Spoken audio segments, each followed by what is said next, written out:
नमस्कार, हमारे खास शो स्पेशल रिपोर्ट में आपका स्वागत है। मैं हूं मनोज मानस। आज हम पेश करने जा रहे हैं देश विदेश की कुछ खास और अहम खबरें। और सबसे पहले आज हम बात करेंगे मॉरिशस के प्रधानमंत्री डॉक्टर नवीन चंद्र राम गुलाम के अयोध्या दौरे की। आपको बता दें कि यहां सीएम योगी ने सनातन धर्मियों के 500 वर्षों के संघर्ष की चर्चा की। साथ ही हम अपनी रिपोर्ट में पंजाब में भीषण बाढ़ के बाद तबाही के मंजर की तस्वीरें आपको दिखाएंगे।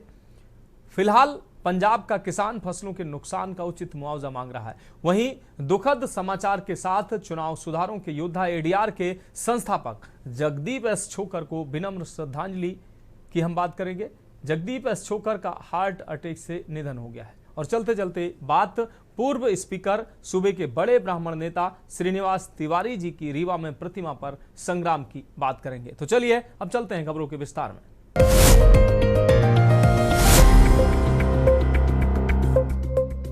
तो स्पेशल रिपोर्ट में पहली अहम रिपोर्ट की बात करते हैं। मुख्यमंत्री योगी आदित्यनाथ ने अयोध्या में कहा कि सनातन धर्मियों ने 500 वर्षों तक संघर्ष करके अपनी आस्था का फल प्राप्त किया है। लोगों ने अपना जीवन निछावर कर दिया है और कहते रहे कि रामलला हम आएंगे, मंदिर वहीं बनाएंगे। उसका प्रतिफल दुनिया के सामने है। सीएम योगी मॉरिशस के प्रधानमंत्री के साथ भी रहे। ये खास रिपोर्ट देखिए। मॉरिशस के प्रधानमंत्री को अयोध्या एयरपोर्ट से विदा करने के बाद दोबारा अयोध्या धाम पहुंचे मुख्यमंत्री योगी आदित्यनाथ जगत गुरु रामनंदाचार्य के रामघाट स्थित हरि गोपाल धाम में आयोजित कार्यक्रम में शामिल हुए। इस मौके पर उन्होंने कहा कि मुझे एक बार फिर अयोध्या धाम की पावन धरा पर नमन करने का अवसर मिला। मुख्यमंत्री योगी आदित्यनाथ ने कहा कि उन पूज्य संतों की साधना और संघर्ष का परिणाम अयोध्या में भव्य राम मंदिर निर्माण के रूप में हम सबको देखने को मिल रहा है। आज उन सभी संतों की आत्मा को शांति का अनुभव हो रहा होगा।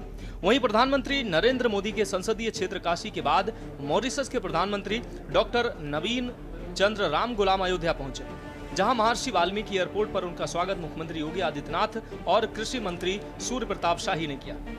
आज उन सभी पूज्य संतों की आत्मा को असीम शांति का अनुभव हो रहा होगा जब अयोध्या में रामलला के विराजमान को देखते होंगे, क्योंकि यह संकल्प कोटि कोटि सनातन धर्मावलंबियों का तो हुआ, लेकिन यह संकल्प उन संतों की साधना और संघर्षों की परिणति के रूप में आज मूर्त रूप से राम मंदिर को देख करके उनको असीम शांति की अनुभूति होती होगी। जिस कार्य के लिए उन्होंने अपना जीवन होम किया था और लगता था कि जैसे वे राम जन्मभूमि के लिए ही बने हैं, मान अपमान की परवाह के बगैर, किसी भी प्रकार के भौतिक आडंबर से दूर, किसी भी प्रकार के शासन प्रशासन की परवाह के बगैर लगातार एक धुन के साथ, सर्दी हो, गर्मी हो, बरसात हो, लू हो, अंधड़ हो, अतिवृष्टि हो, अनावृष्टि हो, पहाड़ हो, मैदान हो, जैसी भी परिस्थिति बनी, संघर्ष करने का एक जज्बा, और उस जज्बे के उस साधना की परिणति क्या है। आज जब अयोध्या में रामलला को विराजमान होते हुए देखते होंगे तो सचमुच उन सभी पूज्य संतों के मन में असीम आनंद की अनुभूति हो रही है। उनके साथ परिवार के सदस्य, मॉरिशस प्रधानमंत्री कार्यालय के वरिष्ठ अधिकारी और कैबिनेट के मंत्री भी मौजूद रहे। एयरपोर्ट पर उनका स्वागत पारंपरिक रेड कॉर्पेट शैली में किया गया। प्रधानमंत्री डॉक्टर नवीन चंद्र राम गुलाम अयोध्या एयरपोर्ट से रामलला के दरबार पहुंचे, जहां उन्होंने पत्नी के साथ रामलला की आरती उतारी और दर्शन पूजन किए। इस दौरान सीएम योगी आदित्यनाथ उनके साथ मौजूद रहे। प्रधानमंत्री डॉक्टर नवीन चंद्र करीब 45 मिनट तक राम मंदिर में रहे। इसके बाद महर्षि वाल्मीकि एयरपोर्ट के लिए रवाना हो गए। अयोध्या एयरपोर्ट पर सीएम योगी ने उन्हें विदा किया। इसके बाद सीएम योगी वापस अयोध्या धाम लौट आए और हरि गोपाल धाम के कार्यक्रम में शिरकत की। स्पेशल डेस्क के न्यूज इंडिया। तो स्पेशल रिपोर्ट में अब बात अगली रिपोर्ट की करेंगे। पंजाब में हर तरफ भीषण बाढ़ से तबाही के मंजर दिखाई दे रहे हैं। हजारों घरों में मलबा घुस चुका है, कई घर ढह चुके हैं तो कुछ की दीवारें जर्जर हो चुकी हैं। वहीं कई दिनों तक पानी में रही फसलें पूरी तरह से खराब हो चुकी हैं। फसलों के अवशेष भी सड़ चुके हैं। इस खास रिपोर्ट में देखिए। बाढ़ के गहरे जख्म, फसलें हुई खराब। पंजाब में बाढ़ का पानी धीरे धीरे उतरने लगा है। जैसे जैसे तबाही के निशान सामने आ रहे हैं, लोगों के जख्म भी उभरने लगे हैं। लोगों का कहना है कि उनके सब कुछ दोबारा खड़ा करना होगा। फसल, घर व कारोबार सब बर्बाद हो चुका है। अब उन्हें सरकार से मदद की दरकार है। हुसैनीवाला बॉर्डर के ग्रामीणों को सतलुज दरिया में आई बाढ़ गहरे जख्म दे गई है। धान की फसल पानी में डूबने के चलते पूरी तरह खराब हो गई है। गांव की सड़कें टूट गई हैं। पानी के बहाव में कई मकान गिर चुके हैं। घरों के अंदर कीचड़ भर गया है। लोग मकानों की छत पर तिरपालें लगाकर रहने को मजबूर हैं। सड़कें टूटने से संपर्क कटा हुआ है। हुसैनीवाला बॉर्डर से सटे 17 गांव में से पानी उतर चुका है। अब लोगों को और कई समस्याओं का सामना करना पड़ रहा है। सड़कें जगह जगह से टूट चुकी हैं। कई गांव एक दूसरे से कट चुके हैं। लोगों के घरों में से 2-3 फीट कीचड़ भर गया है। ऐसी स्थिति में लोग मकानों की छत पर तिरपाल लगाकर रहने को मजबूर हैं। कई लोगों के घर गिर गए हैं। वो लोग गांव में सुरक्षित जगहों पर टेंट लगाकर रह रहे हैं। पानी में डूबी धान की फसल पूरी तरीके से नष्ट हो चुकी है। दूर दूर तक बर्बाद धान की फसल दिखाई पड़ रही है। बीएसएफ के बंकर पानी में ध्वस्त हो गए हैं। फसलों की बर्बादी हुई है। पंजाब सरकार वालों प्रति एकड़ 20,000 रुपये का मुआवजा दिता जाऊगा। हुण तक ये पूरे देश के विच किसी भी सूबे वालों दिता गया सब तो वध मुआवजा। तो चैक तुहाडे हत्थां 'च फड़ावांगे असीं, क्योंकि कई बारी मुश्तरका खाते ने, अकाउंट नहीं हैगे, पर असीं तुहानूं तुहाडे जीआं दे नां पुछ के डीसीआं राहीं, पटवारियां राहीं ते तुहाडे घरे चैक पहुँच जूगा। 20,000 रुपये एक एकड़ का नुकसान है जिहड़ा मिलू। हड़ां कारण जिहड़े लोकां दी जान चली गई, 4 लाख रुपया एक जिहड़ा जी प्रभावित हो गए, 4 लाख रुपया मुआवजा दिता जाऊगा उन्हां परिवारां नूं जिथे जानी नुकसान हो गया। हज़ारां परिवारां दे घर ढह गए, पानी च रुड़ गए। ਉਹਦਾ ਸਰਵੇ कराया जाऊगा तो इन्हां परिवारां नूं भी पंजाब सरकार ਵਿੱਤੀ सहायता देगी, क्योंकि हजे तो पानी उतर रहा है हौली हौली। तो मुआवजा उदों देवांगे जो पता लगूगा कि नुकसान कितना हो गया। और हड़ प्रभावित जिहड़े लोग ने, किसान ने खास तौर पर, उन्होंने कोऑपरेटिव सोसाइटियां तो ਜਾਂ स्टेट एग्रीकल्चर बैंकों तो ਜਿਹੜੀਆਂ सरकार ਦੀਆਂ बैंकां ਕਰਜ਼ੇ ਲਏ ਹੋਏ है, तो ਉਹਨਾਂ ਕਰਜ਼ਾ ਚੁਕਾਉਣ ਦੀ ਜਿਹੜੀ है ਉਹ लिमिट ਜਿਹੜੀ ਉਹ 6 महीने ਵਧਾ ਦਿੱਤੀ गई है। 6 महीनों तक कोई किश्त नहीं देनी पऊगी तो उत्ते कोई ब्याज भी नहीं लगूगा। कोई तुहानूं आके तंग नहीं करूगा बैंक वाला। वड्डी गिणती च पशुओं का नुकसान होया, गावां, मझां, बकरियां, पोल्ट्री फार्म, पशु, मच्छियां, मौत हो गई। पंजाब सरकार इन्हां सारिਆਂ ਨੂੰ सहायता राशि देगी। आपको बता दें कि अमृतसर के सीमांत सेक्टर अजनाला का ऐतिहासिक गांव चमियारी कभी स्वतंत्रता सेनानियों के शौर्य और जन संघर्षों में अपनी अग्रणी भूमिका निभाने के लिए जाना जाता था। आज ये अपने अस्तित्व की लड़ाई लड़ रहा है।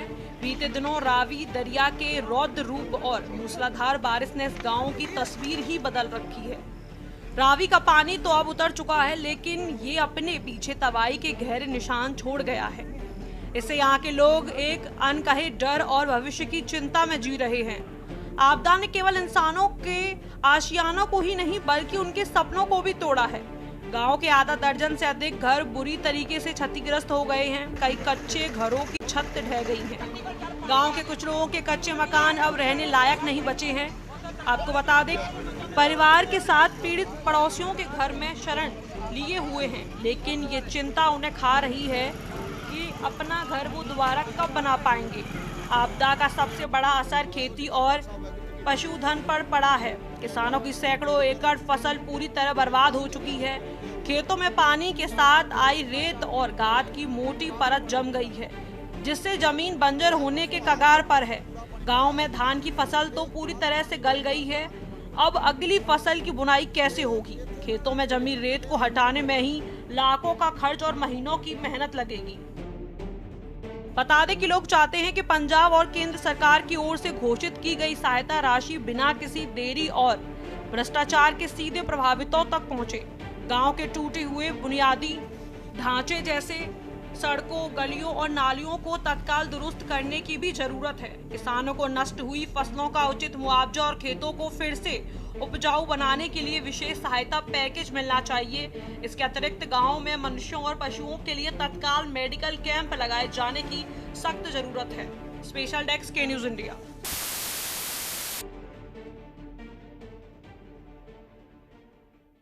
तो फिलहाल स्पेशल रिपोर्ट में वक्त एक अहम ब्रेक का है। ब्रेक के बाद अगली रिपोर्ट का रुख करेंगे।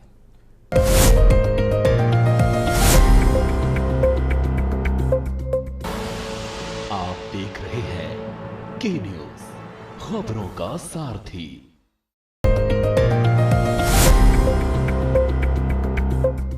तो फिलहाल स्पेशल रिपोर्ट में अब बात अगली रिपोर्ट की करेंगे। एडीआर के संस्थापक जगदीप एस छोकर का हार्ट अटैक से निधन हो गया है। 81 वर्षीय जगदीप की पहचान जो है वो चुनाव सुधारक के रूप में होती थी। प्रोफेसर जगदीप एस छोकर भारतीय प्रबंधन संस्थान अहमदाबाद में प्रोफेसर, डीन और प्रभारी निदेशक रहे थे। इससे पहले उन्होंने भारतीय रेलवे में मैकेनिकल इंजीनियर के रूप में कार्य किया था। वो चुनाव सुधार को लेकर बीते 20 सालों से काम कर रहे थे। इस खास रिपोर्ट में देखिए। कौन थे जगदीप छोकर? IIM अहमदाबाद में प्रोफेसर, डीन और प्रभारी निदेशक रहे। इससे पहले उन्होंने भारतीय रेलवे में मैकेनिकल इंजीनियर के रूप में काम किया। लोकतंत्र और सार्वजनिक मामलों के लिए समर्पित निस्वार्थ योद्धा। IIM के सहयोगी त्रिलोचन शास्त्री के जरिए सामाजिक कार्यकर्ता के रूप में कदम रखा। 1999 में ADR की स्थापना की। चुनावी सुधारों के पीछे महत्वपूर्ण भूमिका निभाई। जनहित याचिका दायर कर चुनाव लड़ने वाले उम्मीदवारों की आपराधिक, वित्तीय और शैक्षिक पृष्ठभूमि का खुलासा करने की मांग की। आपको बता दें कि जगदीप छोकर का निधन 12 सितंबर शुक्रवार को सुबह 3:30 बजे के करीब दिल का दौरा पड़ने से हुआ। वह कई अन्य गंभीर बीमारियों से भी पीड़ित। जानकारी के मुताबिक जगदीप ने अपने IIM के सहयोगी त्रिलोचन शास्त्री के जरिए सामाजिक कार्यकर्ता के रूप में कदम बढ़ाया। उन्होंने 1999 के लोकसभा चुनाव में अहमदाबाद से चुनाव लड़ रहे उम्मीदवारों के नामांकन पत्रों की जांच भी की थी। इसमें उम्मीदवारों के नामांकन पर्चे में पारदर्शिता पर गंभीर सवाल उठे थे और इसके बाद साल 1999 में IIM अहमदाबाद के प्रोफेसरों के एक समूह ने एसोसिएशन फॉर डेमोक्रेटिक रिफॉर्म्स यानी कि ADR की स्थापना की। इसके बाद ADR ने उसी साल दिल्ली हाई कोर्ट में एक जनहित याचिका दायर कर चुनाव लड़ने वाले उम्मीदवारों की आपराधिक, वित्तीय और शैक्षिक पृष्ठभूमि का खुलासा किया और खुलासा करने की मांग भी की गई थी। ये मामला सुप्रीम कोर्ट तक पहुंचा और इसके आधार पर सुप्रीम कोर्ट ने 2002 और इसके बाद 2003 में चुनाव लड़ने वाले सभी उम्मीदवारों को चुनाव आयोग के समक्ष हलफनामा दायर करके चुनाव से पहले अपनी आपराधिक, वित्तीय और शैक्षिक पृष्ठभूमि का खुलासा करना अनिवार्य भी कर दिया था। बता दें कि पूर्व मुख्य चुनाव आयुक्त SY कुरैशी ने जगदीप छोकर के निधन पर कहा कि यह जानकर बेहद दुख हुआ कि ADR के संस्थापक प्रोफेसर जगदीप छोकर का निधन हो गया है। वे स्वच्छ चुनाव और चुनाव सुधारों के लिए एक योद्धा थे। उन्होंने चिकित्सा अनुसंधान के लिए अपना शरीर दान कर दिया और ईश्वर उनकी आत्मा को शांति प्रदान करे। वहीं राष्ट्रीय जनता दल के सांसद मनोज झा ने जगदीप छोकर के निधन को लेकर लोकतंत्र के लिए एक क्षति बताया। उन्होंने एक्स पर पोस्ट किया और कहा, जगदीप छोकर का निधन सिर्फ एक व्यक्ति का निधन नहीं है बल्कि उस आवाज का मौन होना है जो भारत के लोकतंत्र की सच्चाई के लिए हमेशा बोलती रहे। उन्होंने एसोसिएशन फॉर डेमोक्रेटिक रिफॉर्म्स बनाकर देश को दिखाया कि हमारी चुनावी व्यवस्था में क्या कमियां हैं और हमें उन्हें सुधारने की जरूरत है। जगदीप एस छोकर वास्तव में लोकतंत्र और सार्वजनिक मामलों में समर्पित निस्वार्थ योद्धा भी थे।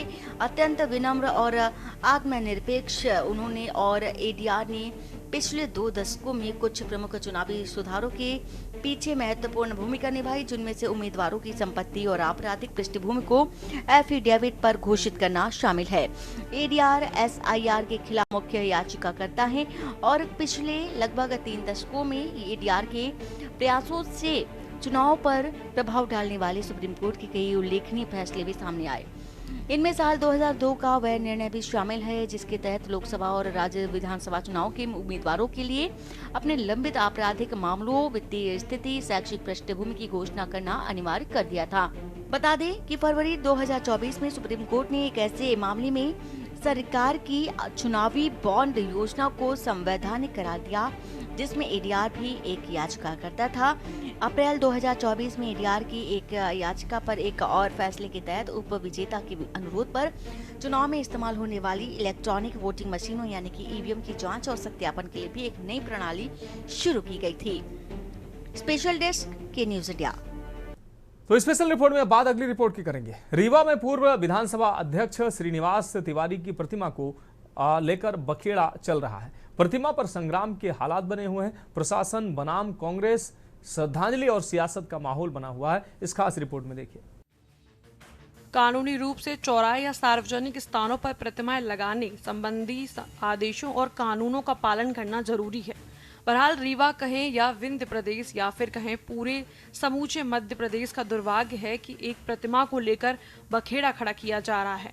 बता दें कि पूर्व विधानसभा अध्यक्ष श्रीयुक्त श्रीनिवास तिवारी की प्रतिमा का रीवा में ही लगाने को लेकर प्रशासन और कांग्रेस आमने सामने है। कारण है रीवा प्रशासन द्वारा रोक लगाई जा रही है। फिलहाल इसे अंदर खाने सियासी खड़गेबाजी माना जा रहा है। आपको बता दें कि पुलिस प्रशासन कुछ भी बताने से कतरा रहा है, सिर्फ ये कह रहा है कि जमीन पुलिस लाइन की है, यह प्रतिमा नहीं लगाई जा सकती, जबकि प्रतिमा का स्थान पहले से निर्धारित हो चुका था। बता दें कि मेयर इन काउंसलिंग नगर निगम परिषद द्वारा प्रस्ताव पारित कर स्वर्गीय महाराज मार्तंड सिंह जुदेव और श्रीनिवास तिवारी उर्फ दादा की प्रतिमाओं के निर्माण और अनावरण का ऐतिहासिक निर्णय लिया गया था। इसी संकल्प के तहत निगम द्वारा टेंडर प्रक्रिया संपन्न की गई, स्थल चयन किया गया और गुड़ मुख्य मार्ग स्थित पुलिस पेट्रोल पंप के सामने श्रीनिवास तिवारी की प्रतिमा लगाने का निर्णय लिया गया। बताया जा रहा है कि इसके लिए निगम द्वारा 1.5 माह पूर्व ही कलेक्ट्रेट रीवा और एसपी रीवा को अनापत्ति पत्र प्रेषित किया गया, लेकिन आज तक कोई जवाब नहीं दिया गया। देखिए, बिंद शिरोमणि पंडित श्री श्रीनिवास तिवारी जी के प्रतिमा लगाने का संकल्प सर्वसम्मति से 31 मार्च 2018 को परिषद में हुआ। इसके बाद उनकी निविदा नहीं कराई गई। 2022 में 30/12/2022 को एक टेंडर निकाला गया जिसमें 2 प्रतिमाओं को लगाने के लिए निविदा निकाली गई। एक स्वर्गीय महाराजा मार्तंड सिंह जी की और एक स्वर्गीय श्री श्रीनिवास तिवारी जी की, और उसका कार्यादेश 20/9/2023 को जारी किया गया। इसके बाद जब परिषद एमआईसी से पास हो गया संकल्प, तो इसके बाद कोई भी आपत्तियां नहीं थी। मूर्ति बन के तैयार हो गई। 10 दिन से पेडिस्टल का काम लगा हुआ था। यह था कि 17 सितंबर को दादा का जन्म शताब्दी समारोह मनाया जाएगा, उसी दिन उसका लोकार्पण होगा। आज सवेरे जब वहां पर संविदाकार जो जिनको पेडिस्टल का भी काम था वो काम करने गए तो वहां पर काम रुकवा दिया गया।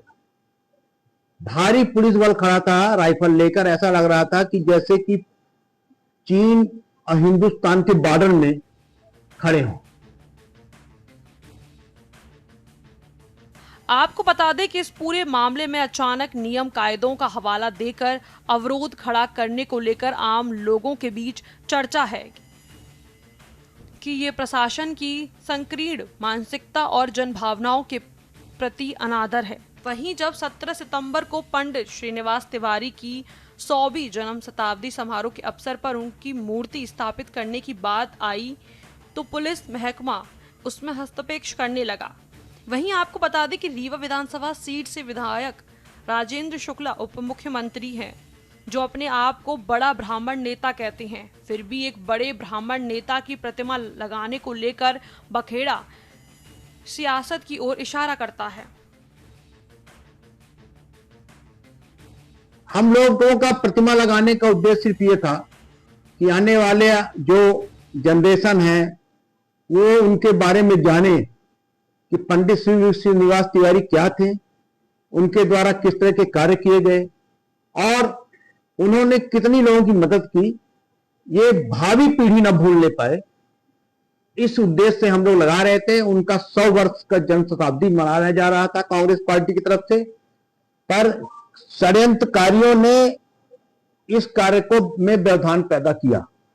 इसके पीछे महापौर जी किन लोगों को कहा था मूर्ति स्थापित नहीं होना देना चाहते? क्या लगता है किस तबके के लोग चाह रहे हैं कि मूर्ति स्थापित ना हो? अब देखिए, ये तो अभी बता पाना हमारे लिए मुश्किल है, ये तो प्रशासन बताएगा कि किसके कारण रोका गया है। और वर्तमान में जो हमारे कमिश्नर हैं, वो प्रभारी कलेक्टर हैं, उनसे भी बात हुई, जो एडिशनल एसपी हैं प्रभार में, उनसे भी बात हुई। हमने कहा देखिए ऐसा है कि वहां पर कोई ऐसे विवादित जगह नहीं है, एनएच से एनओसी मिली हुई है, एसएफ चौराहा में मूर्ति लगाना है, लिखा हुआ है गुण मार्ग एसएफ चौराहे में मूर्ति लगेगी। ये परिषद से निर्णय है, परिषद से बढ़ के कुछ भी नहीं होता। पर ये काम को रोककर जनभावना ऐसी पैदा की जा रही है कि एक महापुरुष की प्रतिमा न लगे जिसने अपनी पूरी जिंदगी लोगों के सेवा में बिता दिया हो। 1952 का जो पहला चुनाव हुआ विंध्य प्रदेश जब था, तब वो विधायक। तो अगर ऐसे महापुरुषों की प्रतिमा में अवरोध पैदा किया जा रहा है तो ये बहुत गलत बात है। देश, प्रदेश और समाज की सेवा करने वाली किसी भी शख्सियत को सम्मान मिलना ही चाहिए। अगर इस तरह के मामलों में राजनीति की जाए तो जाहिर तौर पर उस शख्सियत का अपमान होगा। स्पेशल डेस्क के न्यूज़ इंडिया। तो स्पेशल रिपोर्ट में आज के लिए फिलहाल मेरे साथ इतना ही। मुझे दीजिए इजाजत और आप देखते रहिए के न्यूज़ इंडिया।